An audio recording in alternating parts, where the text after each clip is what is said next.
And you downloaded it? Yeah, I have it.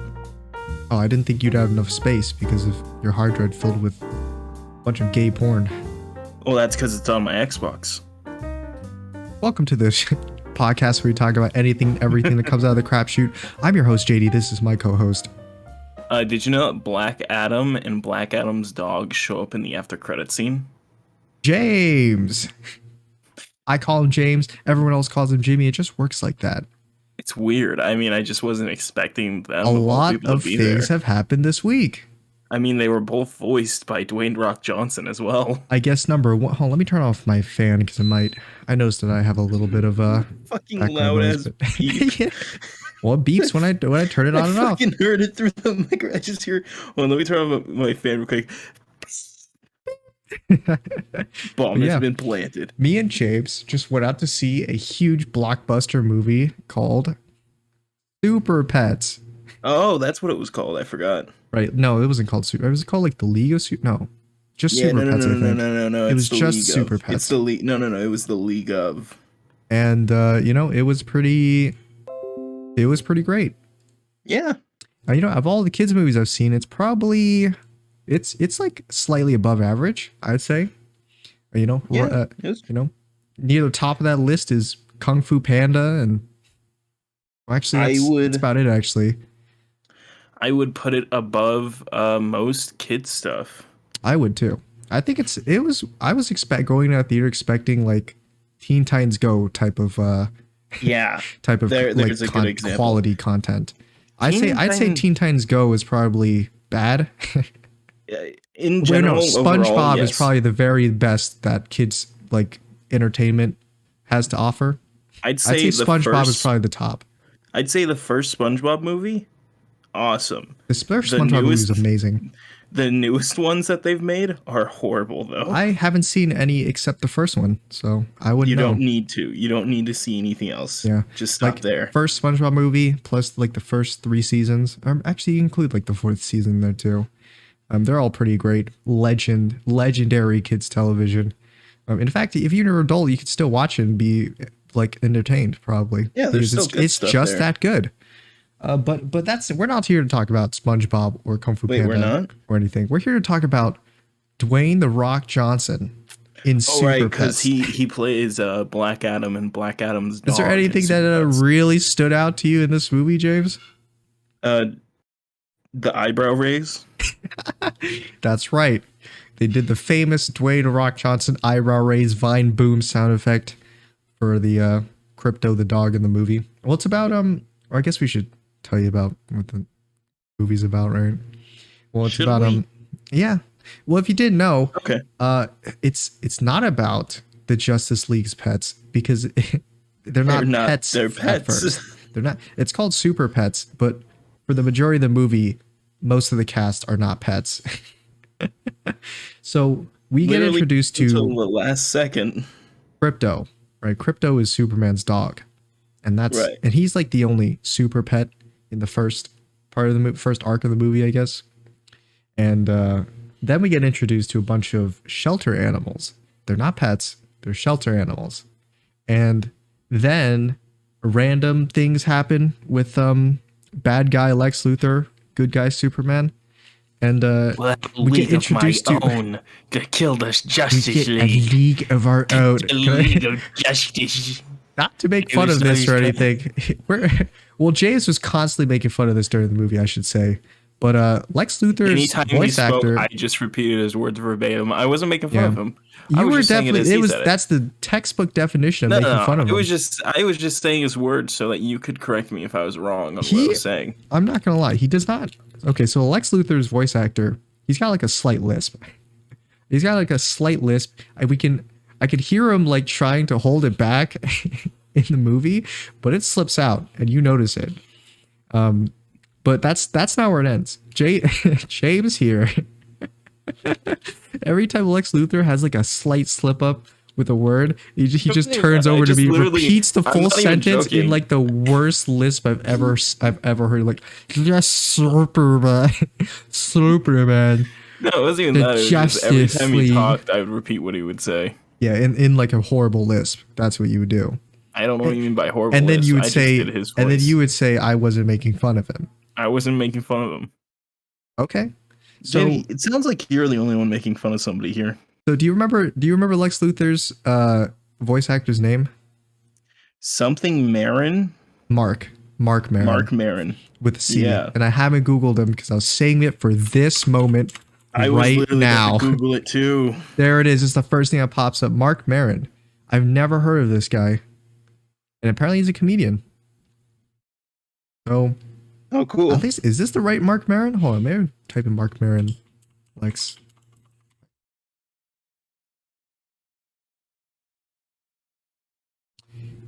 Yeah, now I get it. It is the right Mark Maron. Marin. He's like a sort of old. He's like a boomer dude. He was in Joker. Picture, I was gonna say I like that a picture of Joker came up when I looked up his name. Yeah, he was in Joker. Yeah, but he also voices Lex Luthor in the movie. Maury's assistant. Oh, I haven't seen Joker yet, actually. Still, so you fucking liar. I wouldn't know. I'm not lying about that. I haven't seen Joker, but yeah, he's Lex Luthor in the movie. He's got I didn't notice it. Or I didn't know that he had a slight lisp, but it was bullshit, kind JD. Of off-putting. That's bullshit that you didn't notice. It was the first thing that happened. He said something and it was the biggest, like, obvious, like the most cartoony lisp ever. The moment he started talking, I'm like, is this? Let me tell you, Lex Luthor with a lisp, kind of, puts off the character a little bit, but but since the movie was more focused on comedy, so I'm okay with it. It was actually probably a really good idea. But yeah, the movie is has him voice actor Lex Luthor. It was quite something, actually.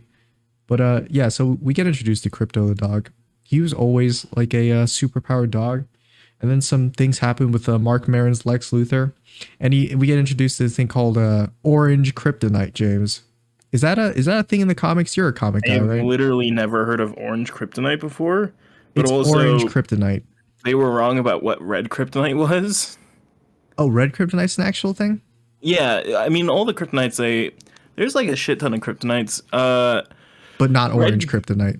I don't think so. I'm gonna have to Google that real quick. But Red Kryptonite doesn't affect people. It only affects Clark or like Kryptonians in general. But it just randomly like mutates them or like changes them in some sort of way. You mean like Green Kryptonite? No. Green Kryptonite just makes them like weak and like their powers are. But it also doesn't affect anyone except Superman, right? Or yeah, whatever Superman's race is. But then like Kryptonians. But then with Red Kryptonite, it can sometimes mutate you or it can give you new powers or like it just changes you, but it's not like it has an effect on humans. That's why I was confused when it made the guinea pig's hair fall out. Oh no, but no, Red Kryptonite didn't make it fall. What, did it make it fall out? Yeah, that's what made it fall out. Ah, so it was that it didn't affect humans, but it affected guinea pigs. You see, James. You see, they don't affect humans; they affect animals. What's the difference between? That's what the plot point is, James. That's what the plot point is. Is that the Kryptonites don't affect humans, but they affect animals, and that's the whole point of the movie, James. Okay, I think I saw something about Orange Kryptonite. I'm scrolling down to try and find it. Is it something related to Super Pets? Because if it said it's like in Super Pets, that doesn't really count. I've just never heard of it before. That's why I'm like confused on it. Okay, but I'll just continue while you look for it. Yeah. So Orange Kryptonite is what it is. And it apparently, what it's supposed to do, what Lex Luthor thinks it does, is it gives people powers, but doesn't affect Superman at all. So wow, JD, that's what I can't wait to tell you what Orange Kryptonite is. Okay, but let me finish this real quick. So in Super Pets, Lex Luthor thinks it gives people superpowers, but doesn't affect Superman. But what it actually does in the movie is it gives powers to animals. No, powers to pets. No, powers to animals. No, they say powers to pets, JD. They say powers to pets, but I'll give them. Make sense. It's a slip of the tongue. It's a little lisp. It was lost in translation. No, hold on. He doesn't say it. It's lost in translation. It affects animals and it doesn't affect humans or Kryptonians. So it gives animals superpowers. So what does Orange Kryptonite do in the comics, James? Well, let me tell you. In the Tiny Titans continuity, a chunk of orange kryptonite was in the possession of Lex Luther. Mm-hmm. Mm-hmm. And that's it? And that's it. Cool. He just had it. It's a neat souvenir. Yeah, that happens in the movie. And then, so Lex Luthor, they Superman and Lex Luthor fight over this little orange kryptonite, like giant meteorite sample of it. Then like a little piece breaks off and flies into like the shelter animal place. Mm-hmm. Yeah. And another thing that's going on with the movie is that Superman and Lois Lane are like going to get married, but they haven't told their dog. Yeah, man, which is big moment. Not a weird thing to do. Usually if you were getting in a relationship and you were going to take it serious, you usually wouldn't tell your dog, right? I mean, can we just say Krypto's lived past expectancy? I think we don't have to treat him like he's a pup anymore. Yeah, he's like what, like 30 years into life, 30 plus years old right now. Yeah, well, not even he's a super dog, so he's got like a longer lifespan. Of course. Duh, James. Don't you know in Kryptonian's like arsenal of superpowers, immortality is one of them? No, I didn't know that actually. Well, now you know. So anyway, I guess in this movie, animals are smarter than they're like sentient. See. They're like more sentient than they are in real life, because they can have like conversations with each other or something. So like they're super, as well as understand humans. What was the word for it? Anamorph, something like that, where they just put like a bunch of human characteristics in an animal. That's basically this movie, right? Fuck, what is anamorphized? Anonymity. Fuck, I don't know the word for it. Anthropomorphize? Yeah. Close. I think it's the closest we're gonna get without Googling it. That's about it, yeah. So yeah, Krypto is he's like fighting with his inner demons because he thinks Lois Lane will steal Superman from him. Not in a sexual way, by the way. No, just have to say, it is. James keeps thinking that every relationship in this movie is a sexual relationship, and it's not. It is not a sexual relationship. It goes too far. It is like It's like a familial relationship. Like nothing in the movie shows that it's a sexual relationship. So there you go. Shut the fuck up. Yes, it is. It is. You can believe whatever fan fiction you want, James. In fact, you can write a fan fiction of Super Pets. Of League of Super Pets. So. I'll write one about Merlin. Merlin. Anyway, so we get introduced to shelter animals. Kevin Hart plays Ace, which is like the bat hound. He's like the hound dog, right? And then there's I don't know the other voice actors, but there's a turtle, Merlin. Oh, I can look it up real quick. That's James' favorite character is the turtle. Oh, hell yeah. And unlike all the other characters, she does, in fact, want to have sexual relationships. So there you go. Wants to fuck. Okay, that's the turtle. That's the whole cliche of the turtle. What the fuck? Merlin. And then there's the pig. Diego Luna from Star Wars Rogue One played the fucking squirrel. Who? Diego Luna, he was in Rogue One. He was the main character of the movie. He played the squirrel in this. Oh yeah, I see him. I know who he is. Yeah, he's like the pilot in Rogue One or something, right? No. He's the main rebel guy. Oh, he looks a lot like Pedro Pascal. Kinda, like not super, but I think there's a picture of him standing next to Pedro Pascal. They look really similar. It's still their head shape is like slightly different, JD, but their face is like the same. JD, now you're starting to sound like your dad. James, take a look at him and Pedro Pascal, and just tell me that he's just not Pedro Pascal, except his face is like more rectangular. Natasha Lyonne plays Merton the turtle. I don't know who they are, but yeah. Pedro Pascal is the one on the left. Diego Luna is the one on the right. I'm not showing this on the No, podcast. I'm just saying it to you. Yeah. Well, I know which one's which. Yeah, I'm not saying they're exactly the same. I say they look similar. Unlike you. Maybe it's the facial hair. It's the eyes too. The eyes are the same. The eyebrows are different. There's too much of your father in you, JD. Are you trying to say that I'm racist, James? I'm making. Are they the same race? They are. Oh, okay. Yeah, Pedro Pascal is Hispanic, man. Yeah, I know. I knew that. I just couldn't tell if he was what was it Diego Luna was Hispanic Diego or not. Luna, yeah. But yeah, I guess they are then. Well, James, I guess you're trying to find racism in just every little thing now. So Natasha Lyonne plays Merton the turtle, and Vanessa Bayer plays PB the fucking pig. Oh, I was about to say PP was her name, but I was like, that doesn't sound quite right. And then there's a pig, PB. Yeah, that's like a fucking super fan of everything. What's the squirrel's name? Chip. Chip, that's what it was. That's an actual character in the comics, by the way. I just... Okay. It doesn't have Are none of the powers. other characters actual characters in the comics, or? I've never heard of them. There's always been the joke that like Flash is a turtle if he was an animal and stuff. Ah. But I've never heard of the pig. I know Wonder Woman has a pet kangaroo though. Oh, yeah, because she's Australian. No. Because she's been to Australia? No. Okay. It's a magic kangaroo. I see. Oh, so you're you're so hung up on Crypto being 30 plus years old, and you're just like, oh no, it's a magic kangaroo. Makes sense. I mean, it is. I mean, it just makes sense. It is a magic. There's the logic. Though. It talks. Yeah, and what? Kangaroo Jack. And Crypto being 30 plus years old doesn't make sense to you? Just you can't accept that? No, it doesn't make sense. Okay. So I was never hung up on that. I was just saying, how old is Crypto? He's past life expectancy. Yeah. I feel like he's a puppy anymore. So he's past life expectancy. Just put him down. But yeah. Kryptonite bullet. Yeah, this movie is Kate McKinnon plays it's less PG-13 than I thought it was going to be.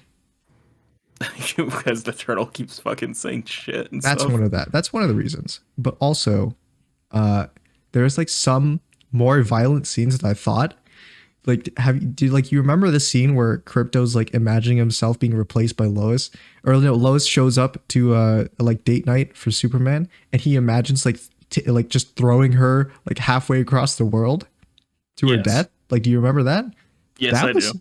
Like, when that happened, you and me both looked at each other like, what the? So I thought it was real. Yeah, I thought it actually happened, but no, it was just him like fantasizing about killing Lois Lane. So yeah, that happens in the movie. Crypto fantasizes about killing Lois Lane. Anyway, the whole cast is they're okay, but it's definitely Crypto and Dwayne the Rock Johnson and Kevin Hart are definitely in the front there. I think all the other characters are kind of pushed toward the back, especially the squirrel. The squirrel probably has about the least amount of time on screen. And character development. Yeah, that's about it. The pig is okay. Merlin actually has a decent amount of time on screen, just because I guess the turtle is more of like the comedic relief of the group. Although they're all kind of comedic relief, Merlin is like extra comedic relief. But I think Merlin's mostly like the adult. I think they were trying to make her like targeted for the adults. Like the adults want to laugh at her. Yeah, that's why I liked her the most. That's why I kind of didn't like her the most, just because it was just I don't know. When she was on screen, I was just cringing. But everything else seemed pretty okay. Some of the jokes landed, some of the jokes didn't. But more of the jokes landed than I thought they would. Yeah. That's mostly of what I have to say for the movie. What about you, James? Got anything I missed? Maybe some inside jokes that you did during the movie that I missed?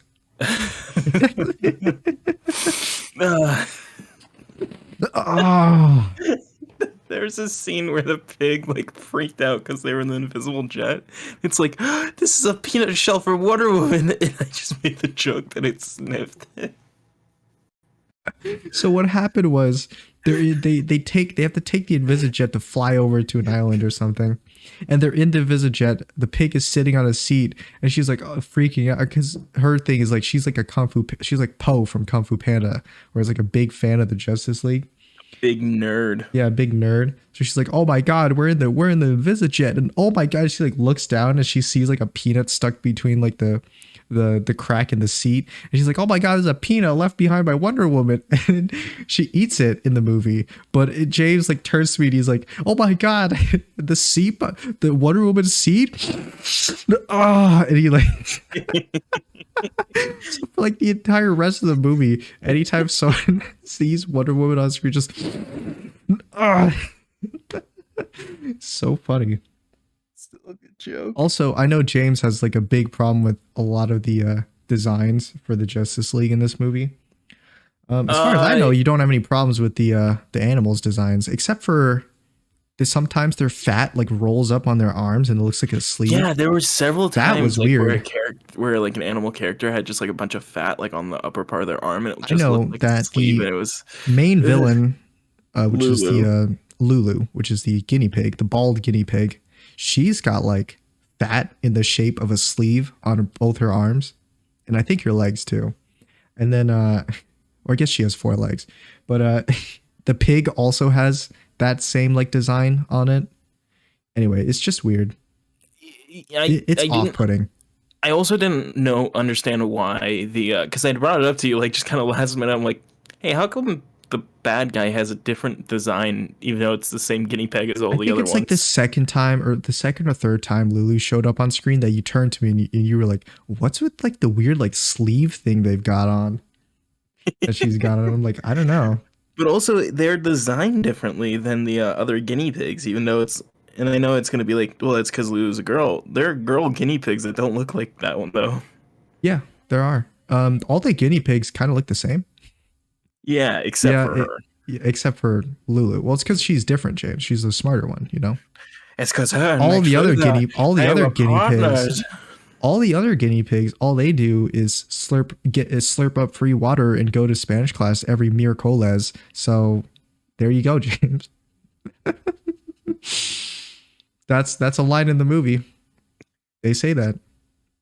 I was very surprised by how many times they kept referencing back to the fact that if you're wondering why we're talking about a bunch of guinea pigs, it's because Lulu recruits a bunch of guinea pigs and gives them like superpowers using the because they were all the guinea pigs they were in class with. Orange kryptonite. They were getting experimented on with. So how do you like the Justice League? There's actually there was more of the Justice League in this movie than I thought there was going to be. I thought it was going to be like mainly or like mostly like 90%, 95% animals. Yeah, and that was they weren't bad. But Justice League was in it for like a good like 10, 15%. And Superman was in it for a lot of it, actually. So, sorry, John Krakowski was in it for... John Krasinski, who we saw in an ad before that as well. Yes, that guy was in it for a lot. James is a big fan of that guy. I still don't really know. The first time I saw him was Mr. Incredible in... Wait, what in are we talking Doctor about? Strange movie. John Krasinski. Oh, I was just saying that we saw him in an ad before the movie because I was making a joke about one of the characters looking at like an animated John Krasinski. Yeah, and I was saying that you were a big fan of him, and I didn't know him until I saw him in Doctor Strange. You know, he was in The Office and stuff. That was like his biggest thing. I never watched The Office. He's done a few movies since and stuff, and I never watched any of his movies either. Okay, man, calm down. I'm just saying. I was just starting to talk about stuff he's in. You're like, no. What? I was saying that I haven't watched it. I don't know. He's just like in stuff. He had a show on Amazon called Jack Ryan and stuff, which was pretty good. I know about that one. It was like it was the Tom Clancy one, right? Yeah, it was Tom Clancy? It was John Clancy's Rainbow 5. Yeah, Rainbow 5 Towers. I mean this genuinely, by the way. I'm pretty sure I told you about it. My grandma is canon character in the Tom Clancy's book. You did tell me about that, and it's still surprising to me. I am still like 20% certain that you're like goofing on me right now. That you're just playing a huge gaff. The character's name is Hazel Loomis. You think it's a funny jape or something? She's the FBI agent Hazel Loomis in the Jack Ryan Tom Clancy books. I Googled it and I'm like, holy shit, this is real. And the reason I'm 80% sure you're telling the truth is because I know your family tree is just huge and heavily involved in anything. So there you go. Apparently also, I've been told, I haven't looked this one up to be sure, but according to my brother and my dad, I think our grandma is also in the book Fear and Loathing in Las Vegas. Hmm. Which was made into a movie starring Johnny Depp. You know, it's like one of his most iconic roles. I don't know who that. He's got the big. He's got the big glasses on, and he's like always smoking a cigarette and stuff. Isn't that like just normal Johnny Depp? It looks like normal Johnny Depp, but once the character takes the hat off, he's like balding and stuff. But I'll try and look at the picture. You'll once you see the poster, you'll probably be like, oh, okay, I've seen you might have seen that before at least. Maybe. But anyway, back to the Justice League. Yeah, so they're in it a lot. You have any flaws? Actually, Batman in this movie, there was a screenshot that I think it was edited then because it made him seem like his neck was just humongous. I didn't even think to pay attention to the neck either, though. During the movie? I'm only now realizing I just never paid attention. I paid attention to it, and it was not like that in the movie, actually. Fear and Loathing Las Vegas. Oh man, I don't think I've ever seen this. I feel like I would have seen this, remember this title or this like picture if I seen it. Yeah, I'm looking at a picture, a screen grab from the movie. I'm gonna scroll up to find that picture you'd sent. So yeah, there was a picture I found of Batman in this movie where his neck is like twice the width of his head. And I was thinking like, oh man, that's like a weirdly unproportional design. But when I saw him in the movie, he seemed like just normal, like totally fine. Like obviously he's like cartoonishly, like his torso is big compared to his legs and stuff, but that's just like everyone is kind of in that style. But yeah, he's fine in this movie. No, that's a real thing. It was just in that one shot for some reason his neck was that big. Yeah, maybe it's like perspective or just they drew him weird or animated him weird. I think it's perspective. Yeah. But he seemed fine in the movie to me. Like, I mean, I saw it and James didn't mention anything about his neck to me, so. Because I just completely forgot to look for it, you know? But now that that means that it was fine because if it was weird. To be fair, I'm looking at the GIF. The neck is still too fucking big. It's still too big, but it wasn't as big as it was in that other shot, right? No, that one was still like even more. Like it's big, but it's still like cartoonishly proportional enough where it's like, all right. I want to see what the character looks like once he takes the mask off. If his neck is that big, then I don't think his neck would be that big. Well, even you know what is big though? Wonder Woman's arms. They're huge in this movie. Oh yeah, she's muscly. He is muscly, and it's there right in front of your face. It's everything I wanted. I don't hate it, so you know I'll take it. Yeah, it's not bad. I made my opinions on her design clear last week. Yeah, what do you think about the other people? Flash. Flash had like 2 lines in the movie. Actually, he didn't. Yeah, man. He was like probably the least talkative. I think Jessica Cruz's Green Lantern talked more than him. Yeah, and she talked like 4 times. I'm not kidding you. She had like 4 lines in this movie. Oh my god, we have to talk about this. Speaking of Flash, why are there so many times in this movie where a character is just so viciously killed and is just passed off as a joke? There is. I think there are deaths in this movie. Flash says that he used to own cheetahs, but he couldn't have them anymore because they ate his landlord. Oh, that's what it was. It was characters talking. It was characters talking about an off-screen like horrendous death. So it was Flash talking about his cheetah eating a dude live, and then near the end, at the end of the movie, one of the regular dogs, the movie and stuff. One of the normal quirky dogs that we saw, he turns like huge and like into like this monster, and he's like, I just ate the FedEx guy. And he's like, what the? Jesus. Yeah, it's like a callback to his first line where like Dwayne Rock Johnson's Crypto. He's like, so what did you do today? And he's like, I bit the FedEx guy. And he's like, oh yeah. And then it's like later on, he's like, I ate the FedEx man. His voice is kind of like, I bit the FedEx guy. Oh yeah, what is he working for? The League of Doom. I think that scene also X. that scene also had my favorite joke probably in the movie. Yeah, what joke was that? Where it's like it's not even like a actually funny joke. It's just my favorite because I like this type of humor.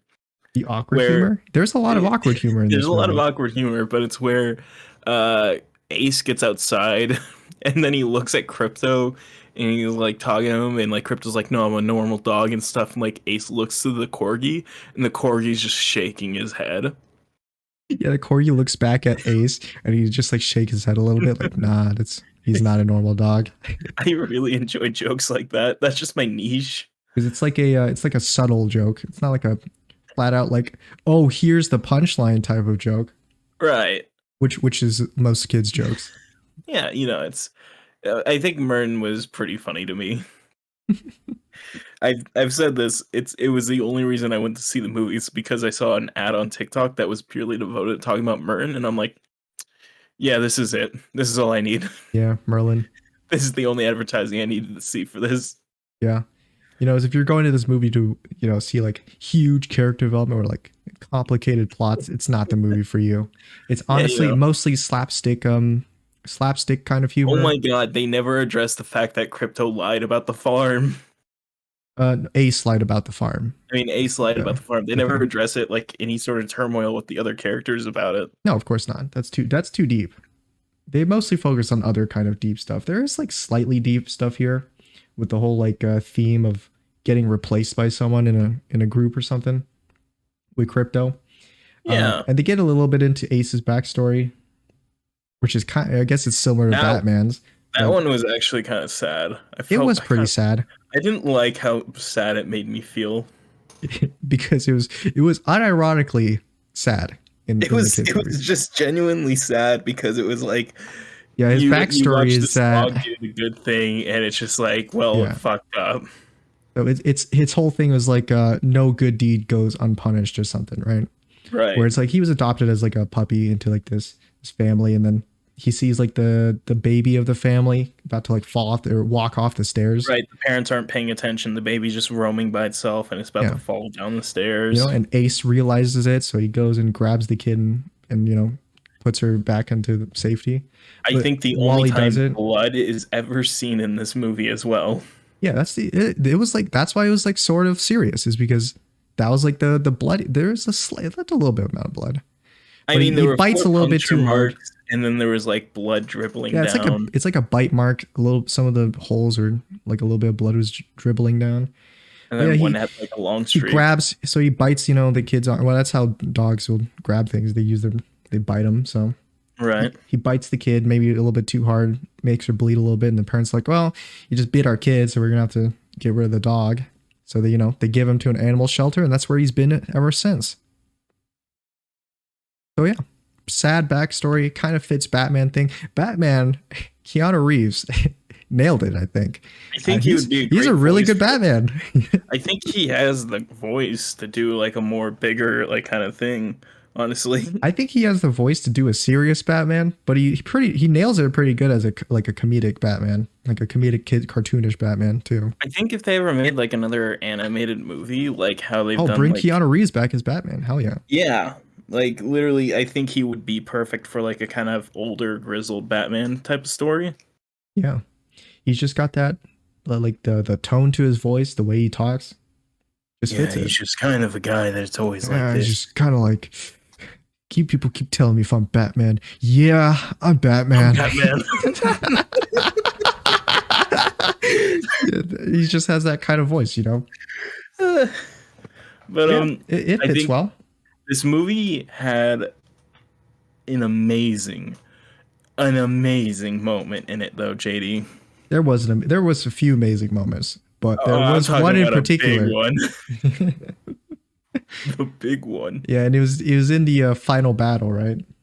Right. It was this thing that had been talked up the whole movie. The solar punch, something only the solar paw punch. Solar paw punch. Yeah, so basically Krypto has to do this super move where he flies like up to the sun, absorbs the radiation. That happens in like every other Superman movie too, or Superman related media too. They'll fly up to the sun, absorb a bunch of power from the radiation from the sun, then he'll fly back down, do a big attack. And it's basically just a big punch. So he goes in, punches like the main villain, and then like huge explosion happens, and he's getting like pelted by I guess it's or like solar radiation. Sure. Yeah, radiation. I guess he's getting hit by radiation. Then in the explosion, out pops Ace from nowhere. By the way, it was before this scene happened. By the way, they punched each other in like 100 feet up in the air, and right before that, like 2 seconds before that, Ace was like on the ground, like being like choked out by the main villain, right?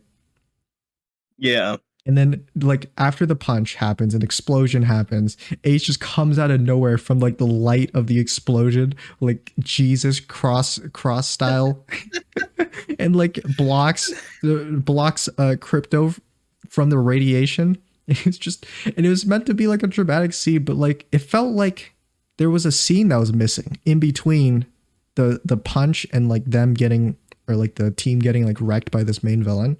That's what it felt like, because it was just so jarring to see Ace suddenly pop out of nowhere from the explosion. But it was unironically really funny. The moment this movie is available on digital, I'm gonna look up that scene. Like, I'm gonna try and find it, or I'm just gonna record it myself. But I'm gonna turn that into a meme because it's too good. It's really good. But yeah, this movie is not bad actually. It was pretty good. JD, what do you think of this movie compared to Morbius? Well, I'd watch this movie again over Morbius alone for sure, and also with another person. Yes, probably. So I'd say this movie is much better than Morbius. Yes. It is way more enjoyable than Morbius for sure, and that's usually what I look for in movies. So in terms of enjoyment, I would rate this movie 7.5 out of 10, probably. It's not bad. Incredible. Yeah, it's not bad. As a kid's movie, it stands on its own. If you were an adult and you watched this movie, you'd probably also be entertained still.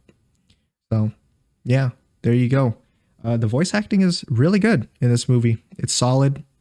Nothing really is bad about it. Even like the whole like Lex Luthor slight lisp thing kind of fits in with that character. So that's not bad. The only things I would say are like voice acting wise that really stood out to me as like bad almost. It wasn't like quite bad. It was like semi off-putting. I'd say Green Lantern's voice lines were kind of off-putting to me. Is that because it was voiced by a Hispanic voice actress, JD? Yes, in fact, James, that's exactly why. No, it was just I don't know if they recorded in like a different recording studio or something with Green Lantern, but her voice, it like just didn't fit in with like the situation they were in. I don't know, like the tone was a little bit off and something about that. But yeah, that was about it, I think. Yeah, but the Justice League, other than Superman, don't really get a lot of lines in the movie. They get like a combined like 20 lines, and Superman gets a lot more than that, probably like 30-ish, because Krypto's the main character. So right, yeah, overall not bad. John Krasinski does a really good Superman, actually. Really, I'd love to hear all the Justice League voice actors kind of come back to do like their own version, Yeah, and also this was not relating to the movie. Except for Aquaman. I don't like Aquaman's voice. Oh yeah, Aquaman was also a little bit off. I'd say Green Lantern and Aquaman have like really awkward voice line, or they have awkward voices. Voiced Aquaman. Not sure. No fucking way. Who? Jermaine Clement. He is this motherfucker. This New Zealand motherfucker. Jermaine Clement. Oh. Yeah. Wow. He looks a lot different from what I thought he would look like. He's if you've seen What We Do in the Shadows, the movie or the show and stuff, you'll know him. He's in a lot of Taika Waititi stuff in general. Yeah, I just saw him standing. I saw a picture of him standing next to Taika Waititi. He was in the Muppets and I know movie, Taika Waititi. He's the Thor Ragnarok guy. Yeah, he's Thor. Yeah, I really like Taika Waititi's humor. in that movie. It's really good. What the fuck was that noise? Hmm? I just heard, yeah, I like his humor, it's good. And then I heard bubble noises, like a fish That was me tank. drinking water, yeah. It sounded like a fish tank when like the air like recycles in it. So like Yeah. Yeah, it's me drinking water. Wait, Jermaine Clement is in Men in Black 3? yeah, he's the bad guy. He's Boris. I always forget he's Boris because I'm like, no, it was somebody else. He looks so much more different than Boris does. Right? Holy crap.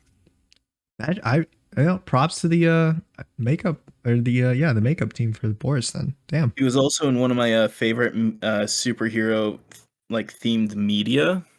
Yeah. The show Legion. Oh.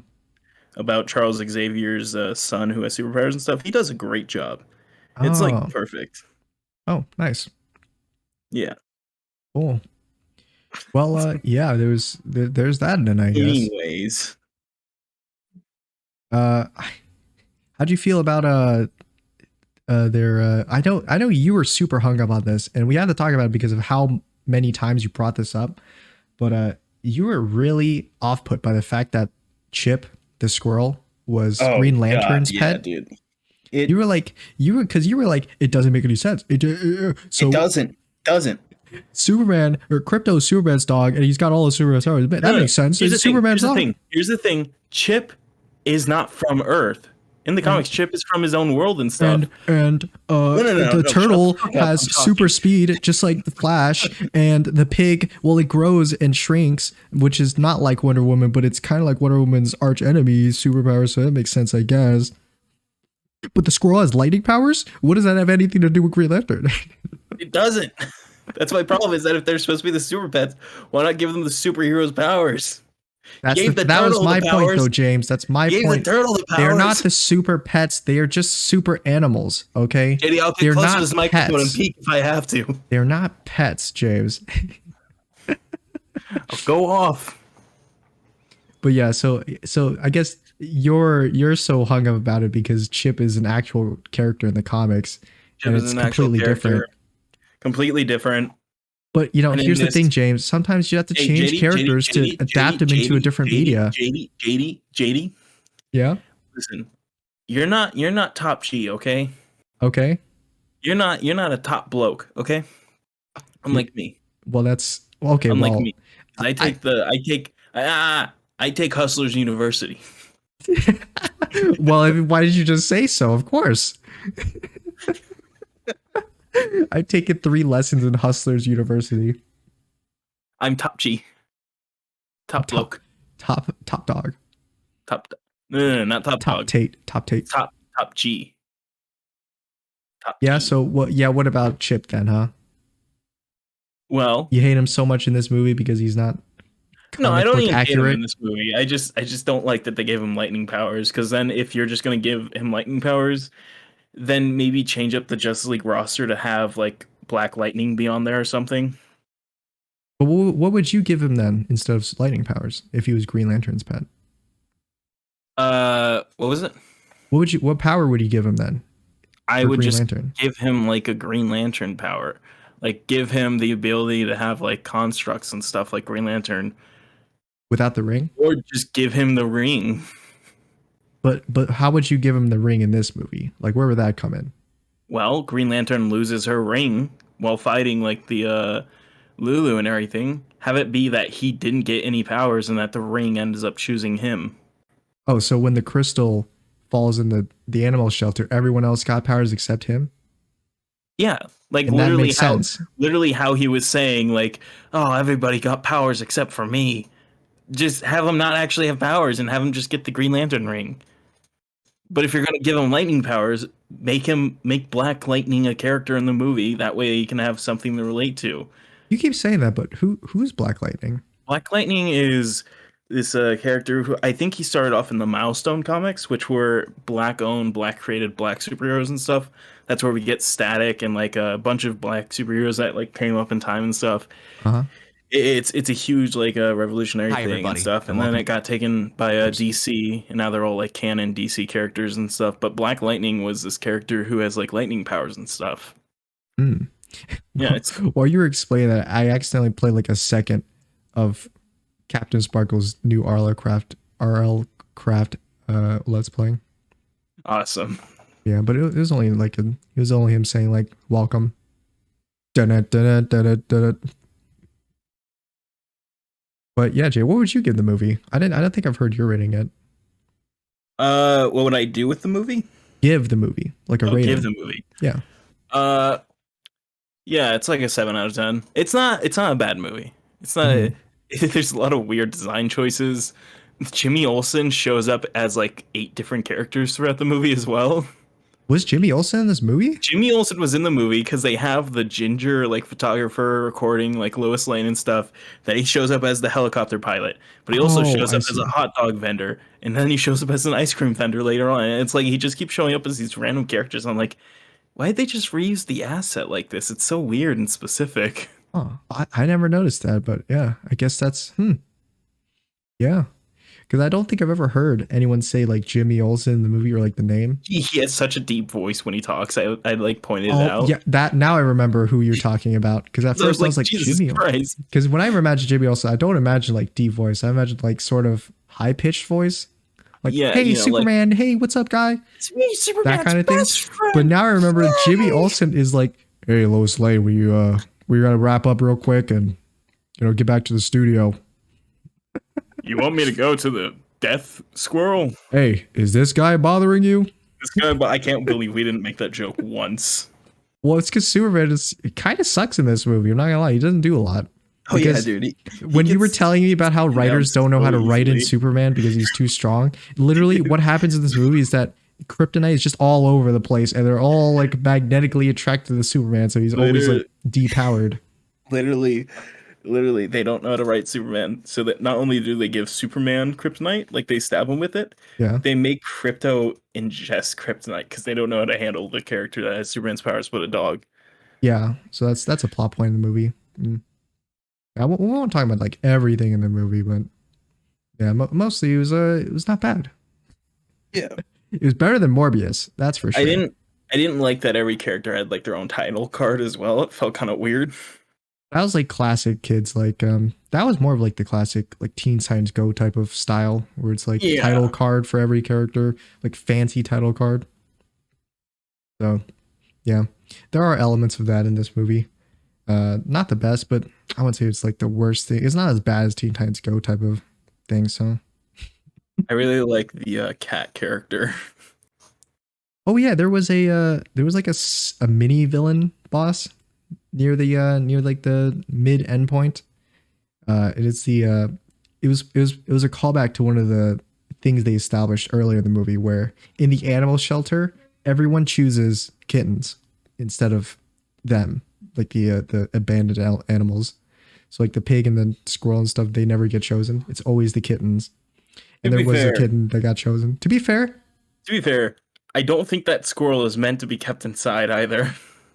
That's true. To be fair, their conditions were horrible. Was kidnapped from outside, and I don't think that pig should be inside either. I think that should be sent to a farm. Yeah, to be fair, the farm, James, the farm. Where were you trained? On a farm? I can't believe we didn't make any of those jokes either. God damn it. They even said the word farm in the movie. I said it so many times. Where'd you learn how to train your powers, huh? On a farm? Where'd you get your... They should have had... From a farm? They should have had the main villain, Lulu, say that to like the super pets in their first fight.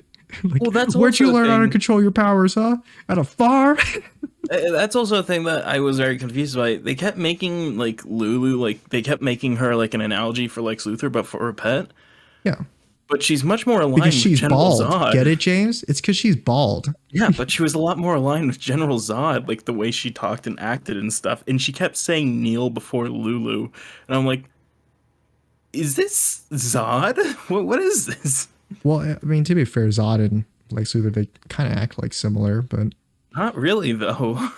Well, it's Lex Luthor's pet. That's it. That's it. Wow, JD, riveting. Yeah. I mean, is there an explanation for everything in the movie? Oh, also I should mention this. There's also my favorite moment in the film. I know James' one was the end with Ace. Your favorite moment was when Mark and Keith got forced to burn and like melt each other. No, but that was scary. But that was so fucking that was oddly violent. During the scene where Lulu recruits a bunch of guinea pigs to act as like her like minions, Batman shows up and then he gets freaking clobbered by like this one guinea pig that is like a super buff, and that's his powers, is he's super strong. I forgot so what happens is Batman shows up in his Batmobile and he starts fighting these guinea pigs, and like the big buff one just walks up to it and punches him in the gut, and then Batman's like, oh, and he gets like taken down by that. It's so funny. So perfect. He just literally just yeah, it was not even like a cartoony kind of punch thing. It was just socked him right in the gut like an actual. He's making smiling friends when Charlie is in hell and he's getting like spooked by this one demon in particular. Hey, I told you not to do that. I said I was gonna punch you again if you did that to me, and I did.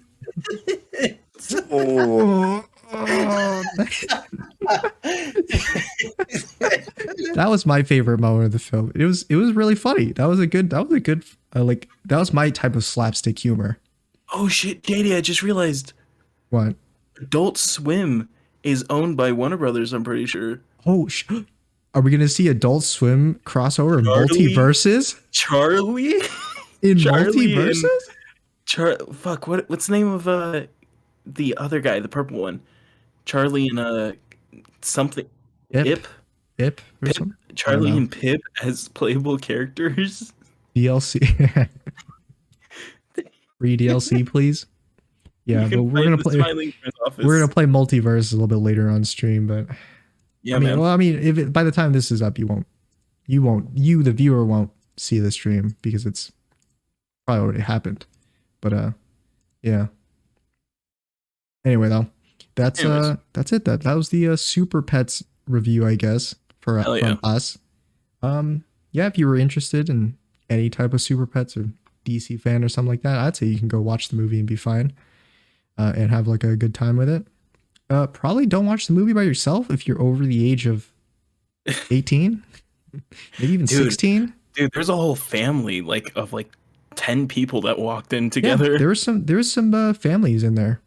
I mean, obviously it's a family movie, so obviously there's going to be some stuff. But there was a particularly large group of family. I think it might have been two families, where like they're just friends with each other, you know?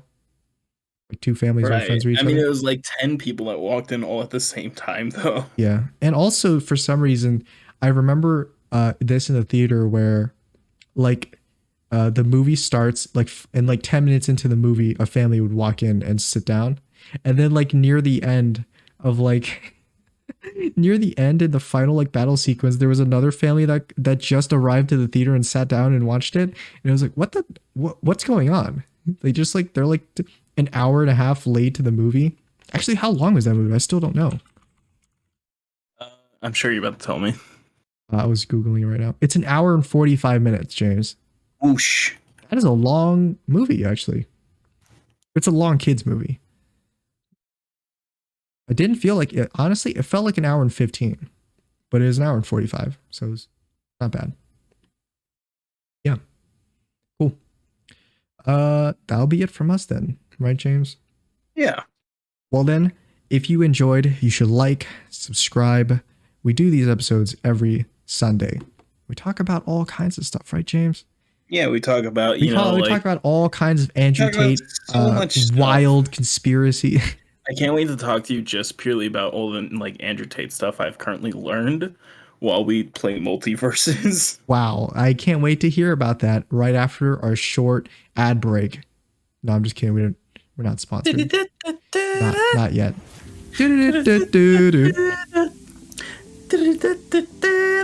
And the monster, baby, running down to the riptide.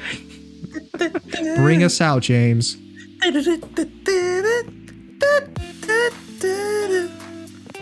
if you guys really enjoyed this episode, please don't hesitate to check out our other stuff. You know, JD's got a channel full of content.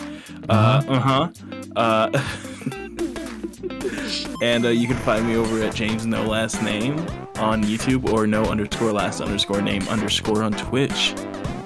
Not the French one. And with that, everybody, did you know that Black Adam shows up in an after credit scene in both the dog and voiced by Dwayne The Rock Johnson?